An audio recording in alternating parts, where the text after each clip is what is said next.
দেশে আশঙ্কাজনক হারে হামের প্রাদুর্ভাব ও 4 শতাধিক শিশুর মৃত্যুর ভয়াবহ বাস্তবতায় 2.5 দশকেরও বেশি সময় ধরে চলে আসা রাষ্ট্রীয় টিকাদান কর্মসূচি বাতিলের সিদ্ধান্তকে ফৌজদারি অবহেলা আখ্যা দিয়ে হাইকোর্টের রিট আবেদন দায়ের করা হয়েছে।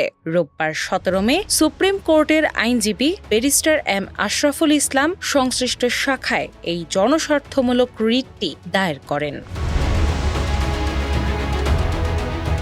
রিটে সাবেক অন্তর্বর্তীকালীন সরকারের প্রধান উপদেষ্টা ডক্টর মোহাম্মদ ইউনুস এবং সাবেক উপদেষ্টা ডক্টর আসিফ নজরুল, সৈয়দা রিজওয়ানা হাসান, আদিলুর রহমান খান, নূরজাহান বেগম সহ 24 জনের বিরুদ্ধে অপরাধমূলক কর্মকাণ্ডের অভিযোগ তুলে তাদের ভূমিকা তদন্তের আবেদন জানানো হয়েছে। একই সাথে তদন্ত শেষ না হওয়া পর্যন্ত সাবেক প্রেস সচিব শফিকুল আলম সহ সংশ্লিষ্টদের দেশ ত্যাগের নিষেধাজ্ঞা জারির নির্দেশনা চাওয়া হয়েছে। অনুসন্ধানে জানা যায়, বাংলাদেশ দীর্ঘদিন ধরে ইউনিসেফ এবং গ্যাভিদা ভ্যাকসিন অ্যালায়েন্সের সহায়তায় আন্তর্জাতিক বাজার থেকে সাশ্রয়ী মূল্যে নির্ভরযোগ্য হাম ও রুবেলার এমআর টিকা আমদানি করে আসছিল। কিন্তু 2025 সালের সেপ্টেম্বরে ডক্টর ইউনুসের সরকার ও তৎকালীন স্বাস্থ্য উপদেষ্টা নূরজাহান বেগম দীর্ঘদিনের এই সফল সরাসরি ক্রয় পদ্ধতি বাতিল করে উন্মুক্ত দরপত্র পদ্ধতি চালু করেন। ইউনিসেফের তৎকালীন প্রতিনিধিরা এই হুট করে নেওয়া সিদ্ধান্তের তীব্র বিরোধিতা করে আমলাতান্ত্রিক জটিলতা ও টিকার তীব্র ঘাটতির ব্যাপারে লিখিত সতর্কবার্তা দিলেও প্রশাসন তা আমলে নেয়নি। অভিযোগ উঠেছে, রাষ্ট্রীয় টিকাদান প্রক্রিয়া বন্ধ করে এটিকে প্রাইভেট সেক্টর বা বেসরকারি খাতের হাতে হস্তান্তরের এক অশুভ ও অপরাধমূলক নীলনকশা বাস্তবায়নের উদ্দেশ্যেই এই পরিবর্তন আনা হয়েছিল।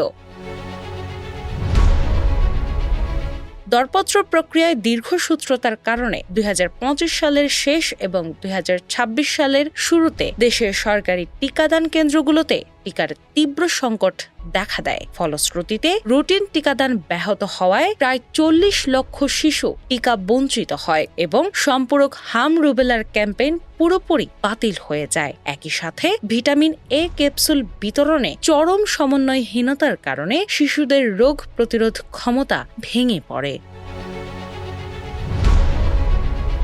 বর্তমান নির্বাচিত সরকারের স্বাস্থ্যমন্ত্রী ও প্রধানমন্ত্রী তারেক রহমান সংসদে জানিয়েছেন, অন্তর্বর্তী সরকারের ভুল নীতি ও ক্রয়ের সিদ্ধান্তের কারণেই টিকা আমদানি বন্ধ হয়েছিল।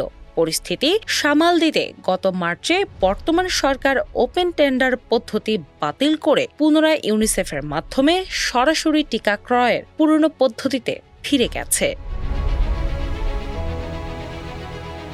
রিট আবেদনকারীর দাবি, এই নীতিগত কেলেঙ্কারির কারণে মে 2026 পর্যন্ত দেশে 47,000-এরও বেশি শিশু হামে আক্রান্ত হয়েছে এবং 400-র বেশি শিশু মৃত্যুর হয়েছে।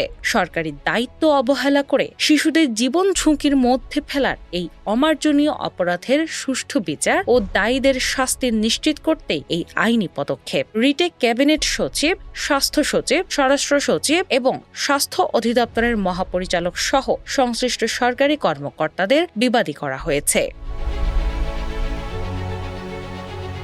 শিশুদের সুরক্ষায় 2.5 দশকের সফল রাষ্ট্রীয় নীতি ভেঙে বেসরকারি খাতের সুবিধার্থে নেওয়া এই আত্মঘাতী সিদ্ধান্তকে আইনি বিশেষজ্ঞরা ফৌজদারি অবহেলা ও 4 শতাধিক শিশুর প্রাতিষ্ঠানিক হত্যাকাণ্ড হিসেবে দেখছেন।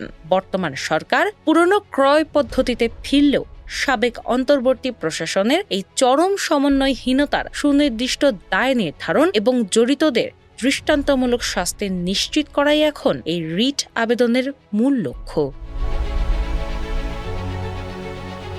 দিনা ইসলাম, বাংলা বাজার পত্রিকা।